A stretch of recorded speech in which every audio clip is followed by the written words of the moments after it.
प्रदेश कांग्रेस कार्यालय में प्रदेश अध्यक्ष राजेश ठाकुर की अध्यक्षता में एक प्रेस वार्ता का आयोजन बुधवार को किया गया। प्रेस वार्ता को संबोधित करते हुए झारखंड प्रदेश अध्यक्ष राजेश ठाकुर ने कहा कि मोदी सरकार के 8 साल के कार्यकाल में गरीबी, भ्रष्टाचार, बेरोजगारी तेजी से बढ़ी है। केंद्र सरकार द्वारा रोजगार के क्षेत्र में किए गए सारे वादे गलत साबित हुए हैं। कृषि के क्षेत्र में भी लगातार गिरावटें आई है। केंद्र सरकार द्वारा कृषि से संबंधित मशीनों की कीमतों में 18% GST लिया जा रहा है, जो काफी गलत है। में एक प्रेस वार्ता को संबोधित पूरे हो गए हैं।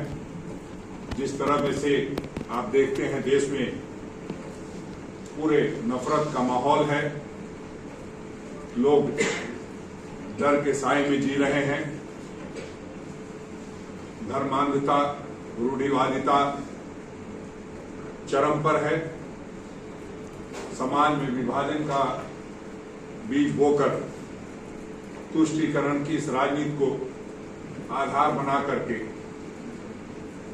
कहीं न कहीं भारतीय जनता पार्टी 24/7 चुनावी राजनीति में अपनी जगह तलाशती रहती है। चुनाव में अब तरक्की, विकास, सड़क, स्कूल, स्वास्थ्य केंद्र, रोजगार, खेती मुद्दे नहीं रह गए, क्योंकि जो हालात बने हैं उसमें भाजपा जो जिन मुद्दों को प्रायोजित करती है उसी को दुख के साथ करना पड़ता है कि कई जो मीडिया के घराने हैं उसको आगे बढ़ाने का काम करती है। आप देखिए, चाहे श्मशान की बात हो, कब्रिस्तान की बात हो, बुलडोजर की बात हो, लाउड स्पीकर की बात हो, लगातार इस तरह की बात करके कहीं न कहीं नफरत फैलाकर और आस्था और धर्म की चाशनी चटाकर पूरे देश को गुमराह करने का प्रयास किया जाता है, ताकि जो लोग महंगाई की बात करें, जो लोग बेरोजगारी की बात करें,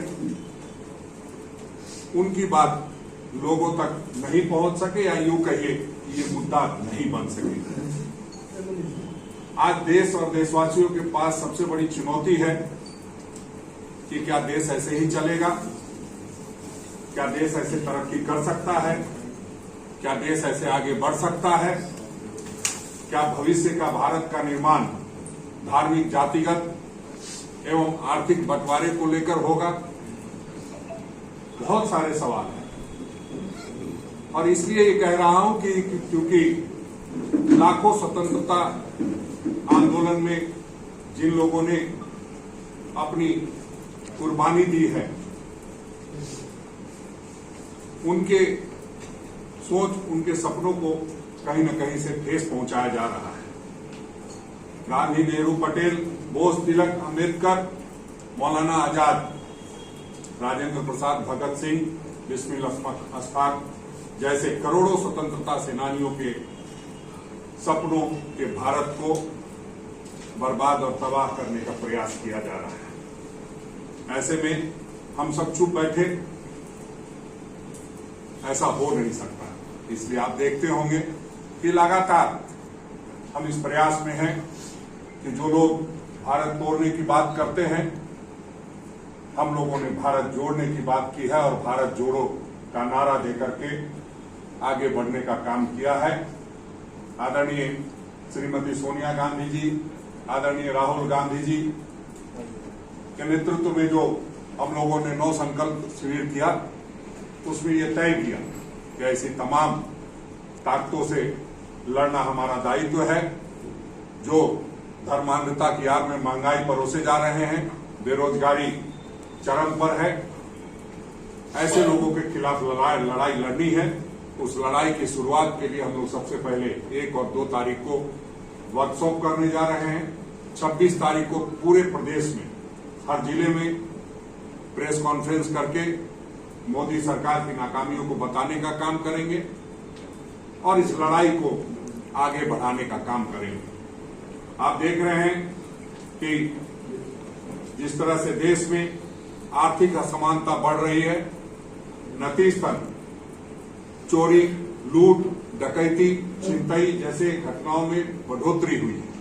यह आर्थिक असमानता का परिणाम है, क्योंकि बेरोजगारी चरम पर है और ऐसे में जब बेरोजगारों को रोजगार नहीं मिलता, आर्थिक असमानता बढ़ती है। आर्थिक असमानता इस तरह बढ़ी है कि 142 सबसे बड़े जो अमीर घराने हैं,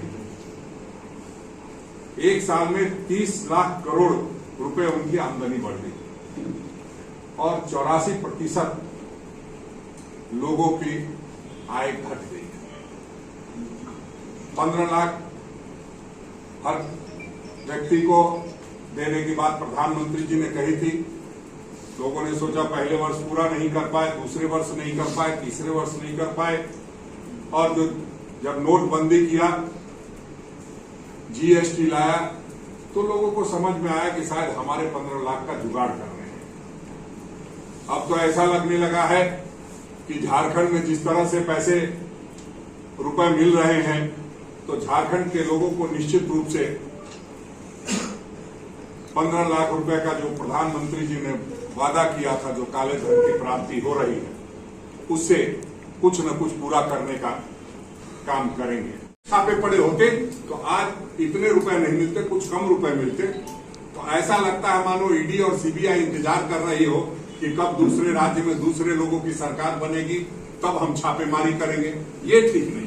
सर एक सवाल है सर, एक मिनट हम ले लेते हैं। सर बोल रहे हैं कि पेट्रोल की कीमत केंद्र सरकार ने कम की है, लेकिन राज्य सरकार ने 25 रुपया कम किया था। लेकिन कोई आंकड़ा है सरकार के पास कि आखिर में कितने लोगों को यह जो 25 रुपया छूट मिली है? नहीं, लगातार आंकड़े पेश किए जा रहे हैं। अभी लगातार आप देखे होंगे कि पहले लोगों ने ज्यादा इसका लाभ उठाया, बाद में भारतीय जनता पार्टी ने र्यूमर फैला दिया कि जो 25 रुपया लेगा उसका राशन कार्ड से नाम कट जाएगा, ये कट जाएगा। कहीं न कहीं जो लोगों को हम लाभ देना चाहते हैं, उससे भी ये लोग मरहूम रखना चाहते हैं। इसलिए, और अफवाह में तो आप जानते हैं ये लोग मास्टर होते हैं। जब इंजीनियर, डॉक्टर और IAS IPS अधिकारी सब लोग जब जल चढ़ाने, दूध पिलाने लग गए गणेश जी को, तो जो निरीह जनता है, जो सीधे साधे भोले भाले लोग हैं झारखंड के, उनको नए नए तरीके से बहका करके, नई नई बहकी बातें करके बहकाने का काम चालू है। कि किस तरह से अर्थव्यवस्था पूरी तरह गर्त में चली गई है।